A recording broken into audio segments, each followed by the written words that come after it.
ناظرین السلام علیکم ورحمۃ اللہ وبرکاتہ۔ میں ہوں آپ کا میزبان انصار عزیز ندوی اور آپ میرے ساتھ دیکھ رہے ہیں سیدھی بات۔ ناظرین، آج کل انٹرنیشنل، نیشنل، عالم اسلام اور خلیجی ممالک کے اخبارات کا صرف ایک ہی عنوان ہے: جمال خاشقجی کی موت یا قتل یا گمشدگی وغیرہ۔ جی ہاں، جمال خاشقجی آخر کون ہے؟ ناظرین، جمال خاشقجی کو دو انداز میں لکھا جا رہا ہے، خاشقجی بھی لکھا جا رہا ہے اور خشوگی بھی لکھایا جا رہا ہے اخبارات میں۔ جن کو قتل کرنے کا الزام سعودی عرب پر لگا ہے، امریکہ خفا ہے، ترکی بھی خفا ہے، بلکہ پورا عالم خفا ہے۔ آخر اس قتل کے پیچھے کیا راز پنہا ہے؟ کیوں امریکہ اس بات کو لے کر بہت زیادہ ہی بیان بازیاں کر رہا ہے؟ ترکی کا رویہ نرم کیوں ہے، یا نرم نہیں ہے تو گرم کیوں ہے؟ جمال خاشقجی کا قتل کیا واقعی سعودی حکومت کے زیر نگرانی ہوا یا پھر کسی ذاتی دشمنی کا یہ نتیجہ تھا؟ اگر ذاتی دشمنی ہوتی تو پھر سعودی قونصل خانے میں قتل کرنے کی کیا ضرورت تھی؟ ایسے بہت سارے سوالات ہیں۔ میرے کیف ناظرین، قتل کی بات تفصیلات میں جانے سے پہلے ہم قتل کی وجوہات جو بھی بن سکتے ہیں اس پر اور جمال خاشقجی کی نجی زندگی پر اور اس کی تعلیمی زندگی پر اور اس کی صحافی زندگی پر سب سے پہلے ایک نظر کرتے ہیں، تاکہ اس کی حیثیت کو ہم پہچان سکیں، اور اس کے بعد ترکی میں جو ہوا، قتل کی جو واردات پیش آئی، اس کی تفصیلات جاننے کی کوشش کرتے ہیں۔ تو ناظرین، جمال خاشقجی سن 1958 میں مدینہ میں پیدا ہوئے۔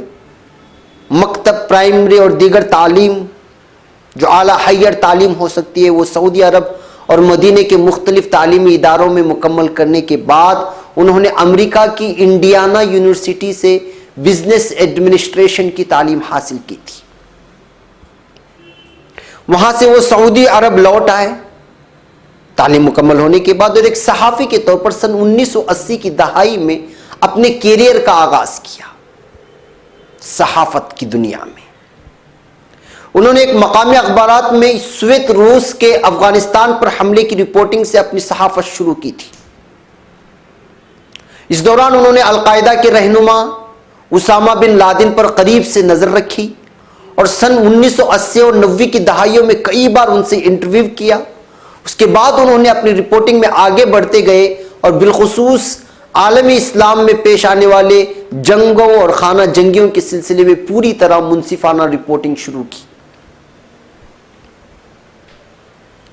کویت کے معاملے میں ہونے والی خلیجی جنگ بھی ان کی رپورٹنگ میں شامل تھی۔ سن 1990 کی بات ہے کہ وہ پوری طرح سعودی عرب میں رہائش پذیر ہو گئے، اور 1999 میں عرب نیوز کے نائب مدیر کہیے یا پھر معاون مدیر، اس اعتبار سے عرب نیوز میں وہ خدمت انجام دینے لگے تھے۔ پھر سال 2003 میں وہ الوطن اخبار کے مدیر بنے، یعنی ایڈیٹر بنے، لیکن عہدہ سنبھالنے کے 2 ماہ کے اندر ہی انہیں ایک کہانی شائع کرنے کی وجہ سے وہاں سے نکال دیا گیا، یعنی معطل کر دیا گیا۔ اس کہانی میں سعودی عرب کی مذہبی اسٹیبلشمنٹ کو نشانہ بنایا گیا تھا۔ جب یہاں سے وہ برطرف کر دیے گئے تو وہ لندن گئے، پھر وہاں سے واشنگٹن منتقل ہو گئے، جہاں وہ سعودی عرب کے سابق انٹیلیجنس چیف شہزادہ ترکی کے میڈیا مشیر بن گئے۔ اس کے بعد وہ سن 2007 میں پھر الوطن اخبار میں خدمات انجام دینے لگے۔ مگر آپ لوگ تو جانتے ہیں، صحافی تو صحافی ہے، اور صحیح فکر رکھنے اور اپنے سامنے اونچے عزائم رکھنے والا اپنی فکروں کے ساتھ سمجھوتا نہیں کرتا کبھی۔ اس لیے ایک بار پھر یہ یہاں تنازعات میں گھر گئے اپنی تحریروں کو لے کر۔ ان کی تحریریں کسی کو پسند آنے لگی، کسی کو نہیں، جیسے عام طور پر ہوتا ہے۔ اس لیے کہا جاتا ہے کہ ایماندار پولیس آفیسر کو جیسے ٹرانسفر کی عادت ہو جاتی ہے، اسی طرح ایک سچے صحافی کو بھی بار بار اپنی فکر اور سوچ کو برقرار رکھنے کے لیے ادارے بدلنے پڑتے ہیں، یا پھر بصورت دیگر اس کو چاپلوسی کرنی پڑتی ہے، اور پھر اداروں کے امیروں کی ماننی پڑتی ہے، انہی کے مطابق لکھنا پڑتا ہے اور بولنا پڑتا ہے۔ لہذا جمال خاشق جی پہلے ہی سے اپنی نڈر اور بے باک تحریروں کی وجہ سے مشہور تھے اور متنازع بھی۔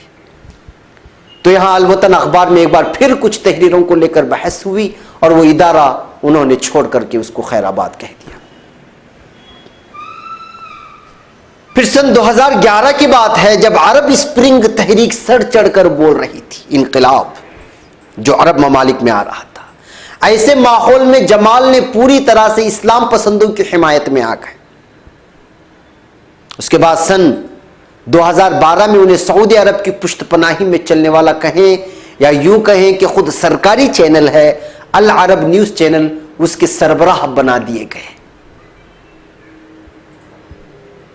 ناظرین، اور یہ العرب نیوز چینل کے بارے میں مشہور ہے کہ یہ الجزیرہ چینل کا سب سے بڑا حریف مانا جاتا ہے، جو کہ قطر کا ہے الجزیرہ چینل۔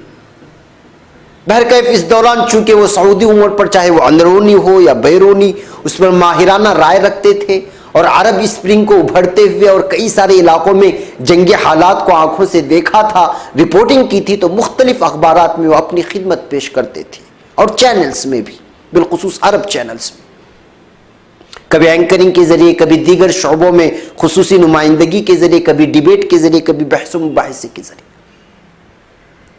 اس کے بعد انہوں نے سن 2017 کے موسم گرما میں سعودی عرب چھوڑ کر امریکہ منتقل ہو گئے، اور یہاں واشنگٹن پوسٹ میں وہ بحیثیت صحافی اور کالم نگار ملازمت کرنے لگے، اور واشنگٹن پوسٹ ان کے کالمز کو بلا ناغہ شہ سرخیوں کے ساتھ شائع کرتا تھا۔ اور ادھر 2-3 سالوں سے جمال خاشق جی نے اپنے قلم کا رخ سعودی عرب کے اس وقت کے باپ بیٹے کی تاناشاہی کے خلاف لکھنے لگے تھے، یعنی سلمان اور محمد بن سلمان کے خلاف۔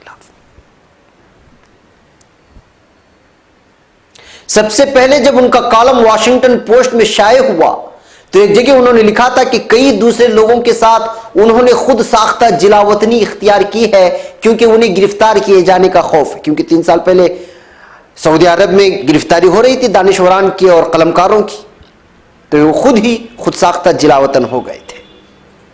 انہوں نے کہا تھا کہ درجنوں افراد ولی عہد شہزادہ محمد بن سلمان کے دور میں بظاہر مخالفین پر کریک ڈاؤن کے نتیجے میں حراست میں لیے گئے ہیں۔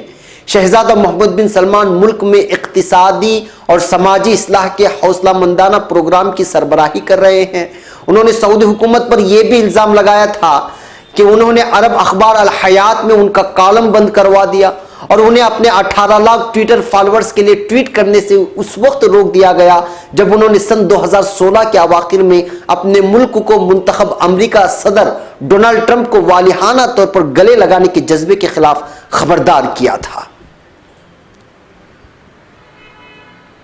ناظرین، یہ وہی جمال خاشق جی ہے جنہوں نے لکھا تھا کہ میں نے اپنا گھر، اپنی فیملی، اپنا کام سب چھوڑ کر سب کچھ چھوڑ دیا اور میں اپنی آواز بلند کر رہا ہوں، اس کے لیے اس کے برخلاف کام کرنا ان لوگوں کے ساتھ غداری ہوگی جو جیلوں میں پڑے ہوئے ہیں۔ میں بول سکتا ہوں جبکہ بہت سارے لوگ بول بھی نہیں سکتے۔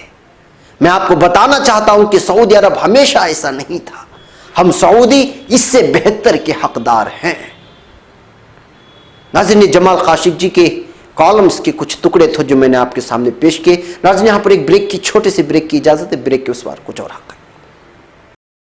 مولایا صلی وسلم دائما ابدا على حبيبك خير الخلق كلهم مولایا صلی وسلم دائما ابدا على حبيبك خير الخلق كلهم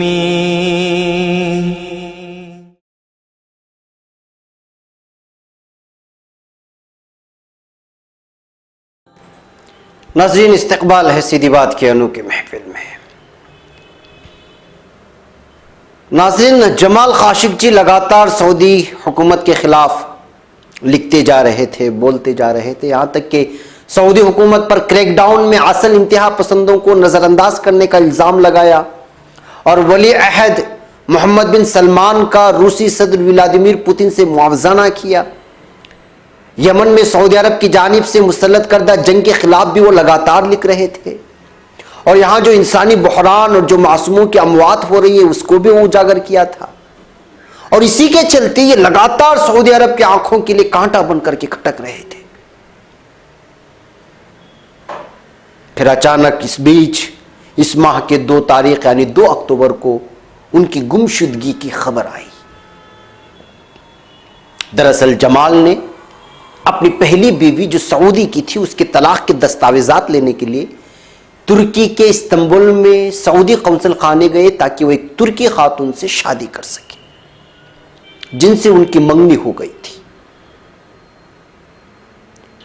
ان کے منگیتر حاطف چنگیز نے یہاں تک بیان دیا ہے کہ انہوں نے قونصل خانے کے باہر گھنٹوں ان کی واپسی کا انتظار کیا, بلکہ 11 گھنٹے انتظار کیا, لیکن وہ نہیں لوٹے. انہوں نے یہ بھی کہا تھا کہ عمارت میں داخل ہونے سے پہلے ان کے موبائل کو رکھوا لیا گیا, اور انہوں نے اس سے قبل اپنے منگیتر کو بتایا تھا کہ اگر وہ نہ لوٹیں یعنی جمال خاشق جی تو وہ ترکی کے صدر رجب طیب اردوغان کے ایک مشیر سے رابطہ کر لیں. بہرکیف 2 اکتوبر کو ان کا قتل کر دیا گیا تھا, جیسے کہ بعد میں سامنے آئی. ترکی کے سعودی عرب ایمبیسی میں ان کا قتل ہوا تھا, مگر گمشدگی کی رپورٹ باہر آ گئی.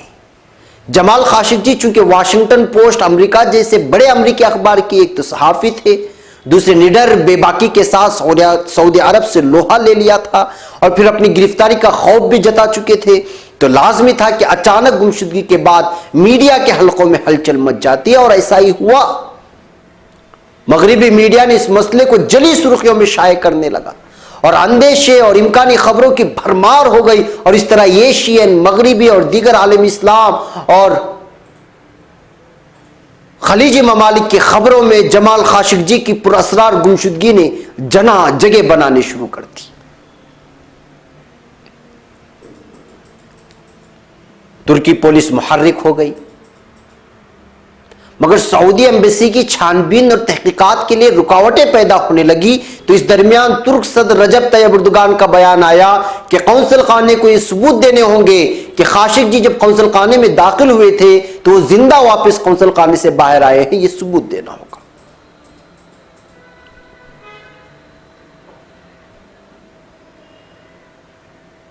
پھر اس کے بعد 2-3 دن کے بعد 1 یا 2 گھنٹے کے لیے ترک پولیس کو چھانبین کے لیے قونصل خانے کی جانب سے اجازت دی گئی, جبکہ اس سے پہلے اجازت نہیں دی گئی تھی. اس بیچ ایک امریکی اخبار نے لکھا کہ جمال کو قونصل خانے میں قتل کر کے اس کی لاش کے ٹکڑے ٹکڑے کر دیے گئے, اور اس کے قتل میں سعودی خفیہ ایجنسی کے اعلی افسران ملوث ہیں. CNN نے ایک جگہ دعویٰ کیا ہے کہ جمال سے تفتیش کے لیے ترکی آنے والے خفیہ ایجنسی کے اعلی افسران ولی عہد محمد بن سلمان کے قریبی ساتھیوں میں سے ہیں. تاہم یہ واضح نہیں کہ ولی عہد محمد بن سلمان نے خود انہیں اجازت دی تھی یا نہیں قتل کے لیے. ایک امریکی اخبار نے دعویٰ کیا ہے کہ سعودی حکماء نے خفیہ ایجنسی کے افسران کو ترکی اس لیے روانہ کیا تھا کہ وہ جمال خاشق جی کی تحقیقات کریں کہ ان کا تعلق ملک قطر سے وابستہ کچھ تنظیموں سے ہے کہ نہیں. ایک ترک عہدیدار نے نیو یارک ٹائمز کی تصدیق کی کہ آڈیو ریکارڈنگ میں قونصلیٹ کے عہدیدار کو یہ کہتے ہوئے سنا جا سکتا ہے کہ یہ کام تم باہر جا کر کرو, تم مجھے مصیبت میں ڈال دو گے.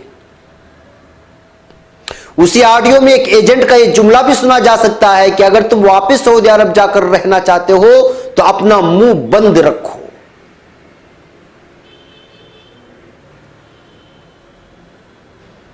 اس آڈیو سے یہ بھی اندازہ ہوتا ہے کہ جمال کو قونصلیٹ کے اندر ایک دوسرے کمرے کی جانب زبردستی دھکیلا گیا.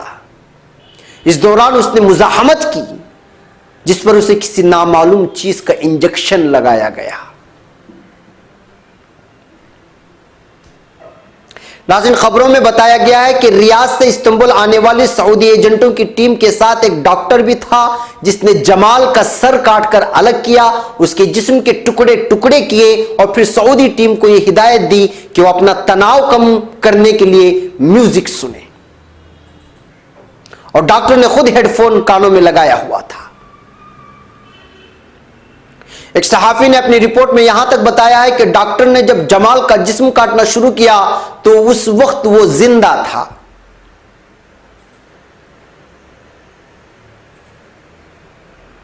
ناظرین، اصل میں تحقیقات کے حوالے سے اخبار میں ان سب باتوں کا دعویٰ جمال کے ایپل واچ کے ذریعے سے ریکارڈ ہوئے آڈیو کی وجہ سے کیا جا رہا ہے کہ اس کا قتل کس انداز میں کیا گیا۔ دراصل یہ ساری گفتگو، مار پیٹ وغیرہ جمال کے apple watch phone I cloud جس کو کہا جاتا ہے اس میں محفوظ ہو گئے ہیں۔ اخبار کا دعویٰ ہے کہ جو لوگ قتل میں ملوث تھے ان کی آواز ریکارڈ ہوئی ہے، اور یہ ایسا اس لیے ممکن ہو سکا کیونکہ جمال قونصلیٹ میں داخل ہونے سے پہلے اس فون کے ریکارڈر کو آن کر دیا تھا، جبکہ سعودی قونصل خانہ لگاتار یہ جھوٹ بولتا رہا کہ جمال وہاں سے فوراً چلے گئے، اور پھر اب یہ دعویٰ کیا کہ جی ہاں اس کا قتل سعودی حکام کے ذریعے سے ہوا اور اس کی تحقیقات ہوگی۔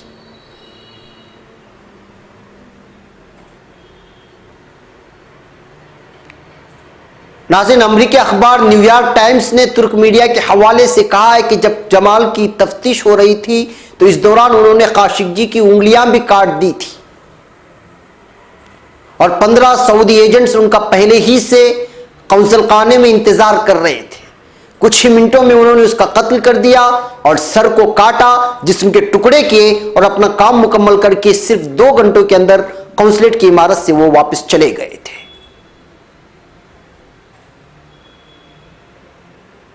اور خاشقجی کی منگیتر باہر 11 گھنٹے تک انتظار کرتی رہی تھی۔ جی ہاں ناظرین، ایک اور بریک کی اجازت دیں، بریک کے اس پار کچھ اور حقیقت۔ مولاي صل وسلم دائما أبدا على حبيبك خير الخلق كلهم مولاي صل وسلم دائما أبدا على حبيبك خير الخلق كلهم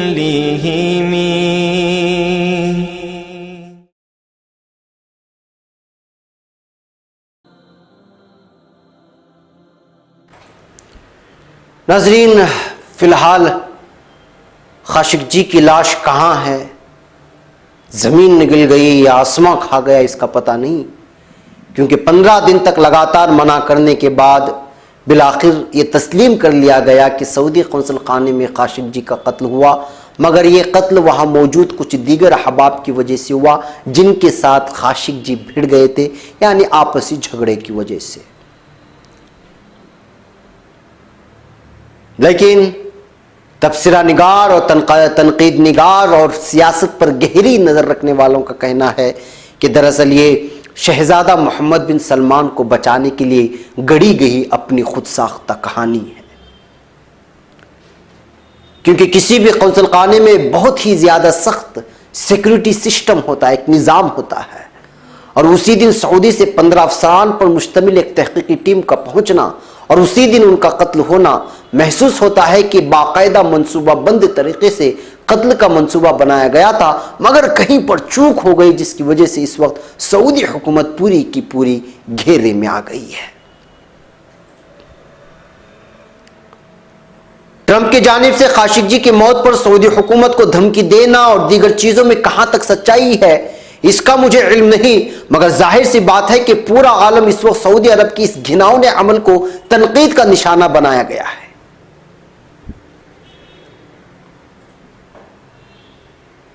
کل ہی کی بات ہے، شاہ سلمان اور شہزادی کی جانب سے لاکھ تعزیت کے پیغام جائیں خاشقجی کے اہل خانہ کو یا ان کی اولاد کو، ان کی وزراء کی جانب سے لاکھ لا علمی کا اظہار کیا جائے، جیسا کہ آج کل کی خبریں انہی کے بیانات سے بھرے پڑے ہیں، اور شیخ سدیس بھی لاکھ شاہ سلمان اور شہزادے کی دفاع میں بولتے رہے، مگر حقیقت سے تو پوری دنیا واقف ہے کہ کس طرح علماء کرام کو، دانشوران کو کال کوٹری میں قید کر کے ان کو اذیتیں دی جا رہی ہیں جو حکومت کے خلاف بولتے ہیں یا لکھنے کی کوشش کرتے ہیں۔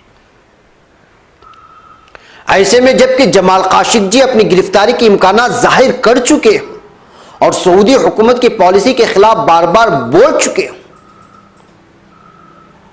اور خود کو جلاوطن سمجھ کر کے دور جا چکے ہیں، تو ایسے حالات میں قتل میں سعودی حکومت کے ملوث ہونے کی بات پوری طرح ثابت ہوتی ہے۔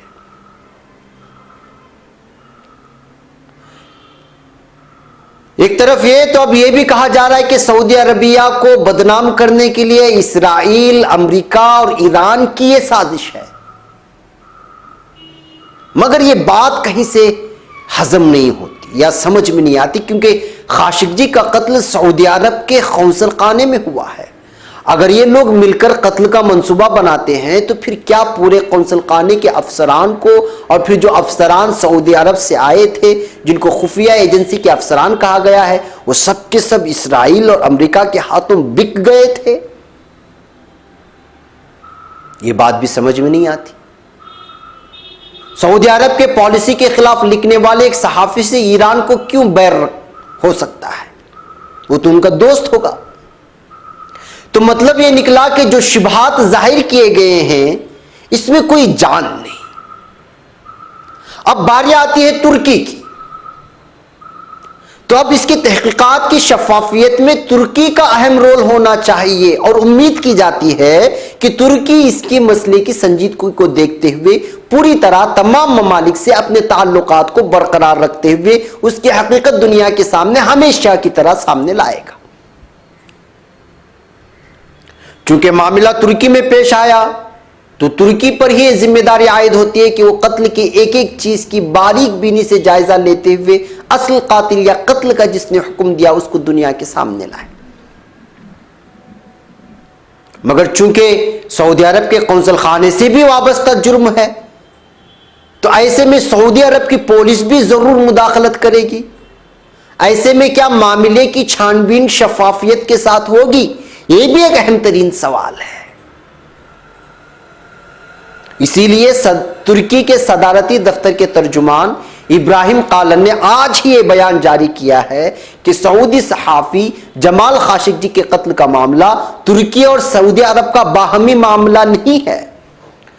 ترکی اس معاملے میں بین الاقوامی قوانین یعنی انٹرنیشنل قوانین اور قومی یعنی نیشنل قوانین کو سامنے رکھتے ہوئے ضروری اقدامات کرے گا۔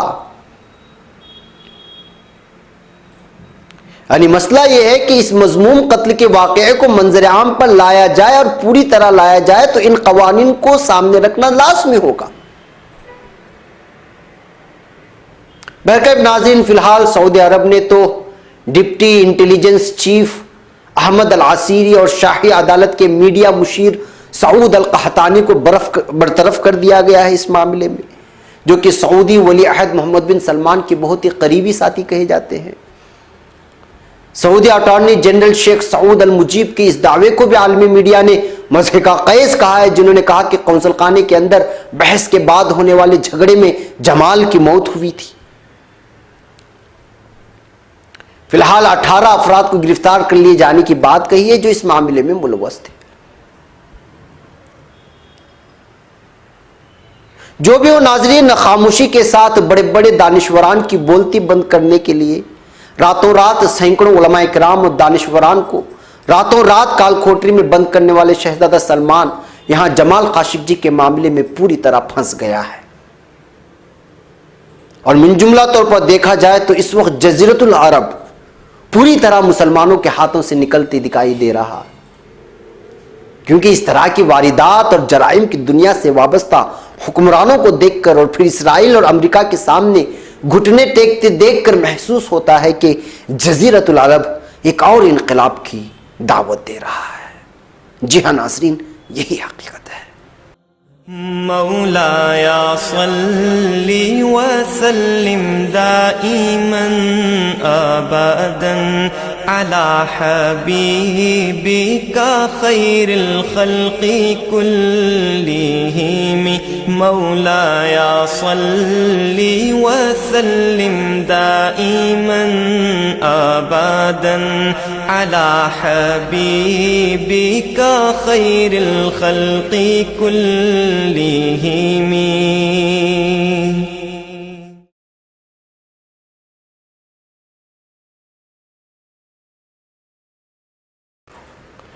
ناظرین وقت ہو چلا ہے. ناظرین آپ لوگ اسٹالن کو جانتے ہیں؟ جی ہاں، جوزف اسٹالن جو ایک سیاستدان تھا اور ایک مضبوط حکمران. سوویت یونین میں اس نے 1920 سے 1953 تک حکمرانی کی جب تک وہ زندہ رہا. اس نے ایک بار ریاستی جبر و ظلم و تشدد و سائنسی طریقے سے استعمال کرنے کا ہنر سمجھاتے ہوئے اپنے کارندوں کو سمجھایا تھا کہ کسی ایک فرد کا قتل عظیم المیہ میں بدل سکتا ہے، مگر وہی ہزاروں افراد کا بیک وقت قتل صرف اعداد و شمار کو بیان کرتا ہے. تعداد المیہ نہیں بناتے، ان کا کوئی چہرہ نہیں ہوتا. سادہ لفظوں میں یوں کہہ لیجئے کہ اگر کوئی حکومت اپنے ضرورت سے زیادہ مشہور ہوئے کسی ناقد کو قتل کروا دے تو اسکینڈل بن جاتا ہے. جیسے جمال خاشقجی کا قتل ہوا تو اسکینڈل بنا. مگر وہی اگر اپنے سیاسی مخالفین کو ایک شیطانی گروہ اور متشدد اور دہشت گرد نہ جانے کیا کیا نام دے کر ان کا قتل کروا دیا جائے تو وہ خانہ جنگی ہوتی ہے، جس سے شام، سیریا اور یمن میں ہو رہا ہے، جبکہ یہاں قتل عام ہو رہا ہے مگر اس کا نام خانہ جنگی دیا گیا ہے. اسٹالن کو اپنے بارے میں یہ بھی مستحکم یقین تھا کہ وہ غریبوں کی تقدیر بدلنے اور اپنے وطن کو دنیا کا طاقتور ترین ملک بنانے میں جس مشن پر وہ مامور ہے، ایسے حکمران سیاسی اور فکری مخالفین کو وحشیانہ اذیتوں کا نشانہ بنانا وہ تاریخ اعتبار سے اپنے لیے فرض اور واجب تصور کرتے ہیں ایک طاقتور ترین ملک بنانے کے لیے. اور یہی ہو رہا ہے. اور آپ کو معلوم ہونا چاہیے کہ اسی دور میں یعنی اسٹالن کے دور میں ہٹلر نے بھی وہی ہنگامہ مچایا تھا جس کو آج تاریخ بڑے ہی مفسد کے طور پر یاد کرتی ہے. ناظرین ان چھوٹے سے پیراگراف میں ایک میرا بہت بڑا پیغام ہے، اس کو سمجھیے. بہرکیف ناظرین ایک مسلم حکمران جو کہ ایسے جزیرۃ العرب کے حکمرانی کے تختے پر ہوں جہاں سے دین و اسلام کو بول بالا ہوا، وہاں سے جب اس طرح کے اندھوناک اور انسانیت کو شرمسار کرنے والے واردات کی خبریں آتی ہیں تو یہی کہا جا سکتا ہے کہ سب ہمارے گناہوں کی بدولت ہے کہ اللہ نے جابر اور ظالم حکمرانوں کو ہم پر مسلط کر دیا ہے. جی ہاں ناظرین، سیدھی بات کو سمجھیے، مجھے اجازت دیجیے اور چینل کو سبسکرائب کیجیے اور ہماری پوری ٹیم کو اجازت دیجیے. السلام علیکم ورحمۃ اللہ وبرکاتہ. مولاي صل وسلم دائما أبدا على حبيبك خير الخلق كلهم مولاي صل وسلم دائما أبدا على حبيبك خير الخلق كلهم.